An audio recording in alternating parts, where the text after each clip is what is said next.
গত এপিসোডে আমরা দেখেছিলাম লাকি জেল থেকে বের হয়ে হাবের উপর আক্রমণ করেছিল। এই এপিসোডে আমরা দেখতে চলেছি লাকি আসলে হাবের সঙ্গে কি করে। আপনাদের মধ্যে যারা এখনো সিরিজের আগের এপিসোডগুলো দেখেননি, দয়া করে সেগুলো দেখে আসুন। আর বেশি কথা না বাড়িয়ে চলুন শুরু করি এই সিরিজের ষষ্ঠ এপিসোড। এপিসোডের শুরুতেই আমরা দেখি কিট্টিকে।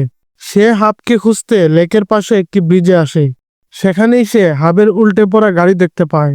কিট্টি হাবকে ফোন দেয়, কিন্তু ফোনটা সেই গাড়িতেই ছিল। তাই কিট্টি সময় নষ্ট না করে সেই গাড়ি থেকে হাবের ফোন এবং কিছু রাইফেল নিয়ে সেখান থেকে বেরিয়ে পড়ে। পথে সে কিছু মানুষ ও পুলিশের ভিড় দেখতে পায়। ভয় পেয়ে ভাবে হয়তো হাবের কিছু হয়ে গেছে, কিন্তু সেখানে গিয়ে দেখে যে মেয়েটিকে আগের পর্বে দুই ডেভিল তুলে নিয়ে গিয়েছিল তার মৃতদেহ পাওয়া গেছে। এতে কিট্টি কিছুটা স্বস্তি পায়। তেমন সময় সেখানে আসে পুলিশ অফিসার রুবি। সে কিট্টিকে জিজ্ঞাসা করে, আপনি তো বন্ডসম্যানদের কাজ ছেড়ে দিয়েছিলেন, এখন এই কাপড় পরে কি করছেন? কিট্টি হেসে উত্তর দেয়, মাঝে মাঝে পুরনো দিনের কথা মনে পড়ে যায়। রুবি জানতে চায়, আমি কাল থেকে হাবকে ফোন করছি, সে কোথায়, ফোন ধরছে না কেন? কিট্টি উত্তর দেয়, এখন আর ফোন দিও না, হাব এখন মারিয়ানের সঙ্গে আছে। অনেকদিন পর ওদের সম্পর্ক ঠিক হয়েছে, তারা এখন অন্য এক শহরে সময় কাটাচ্ছে। রুবি বলে, ঠিক আছে, তবে আমাদের শীঘ্রই দেখা করতে হবে। এই বলে সে সেখান থেকে চলে যায়।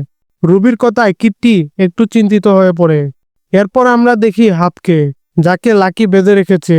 হাব বলে, তুমি জানো না তুমি কি করছো, আমাকে ছেড়ে দাও, না হলে পরে তুমি নিজেই পস্তাবে।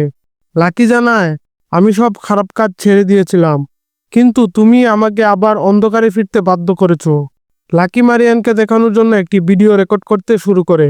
সে হাবকে বলে, স্বীকার করো তুমি আমাকে মারতে চেয়েছিলে, না হলে তোমার একে একে সব আঙ্গুল ভেঙে ফেলবো।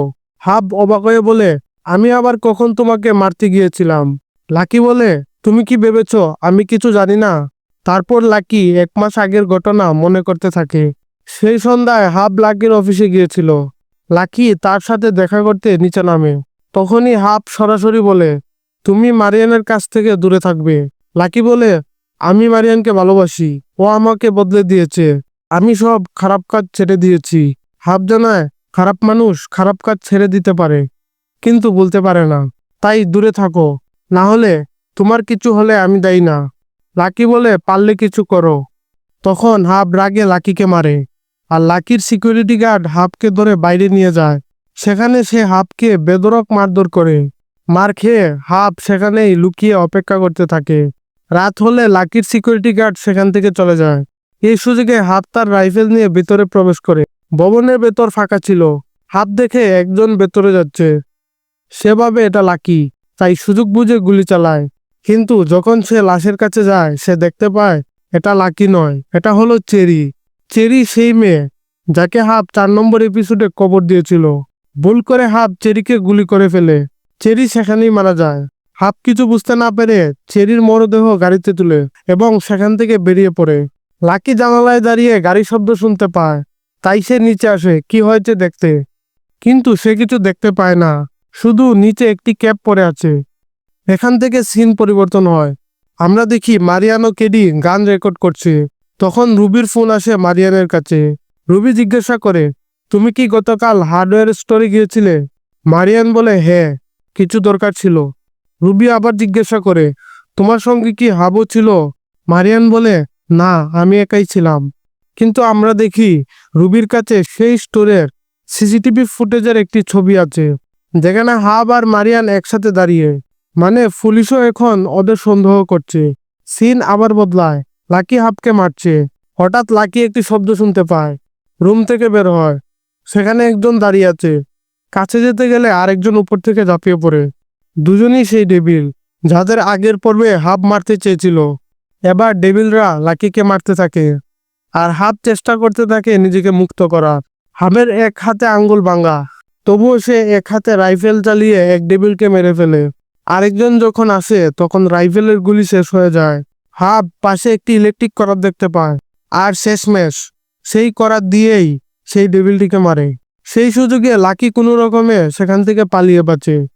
এরপর হাব সেই আগুন নিভিয়ে ফেলে, কারণ এটি ছিল তার বাড়ি। আগুন না নিভালে পুরো বাড়িতে আগুন লেগে যেত। তারপর সে কিট্টিকে ফোন করে এবং জানায় সে বাসায় ফিরেছে। কিট্টিও যেন যথাসম্ভব তাড়াতাড়ি বাসায় ফিরে। কিট্টি বাসায় আসে।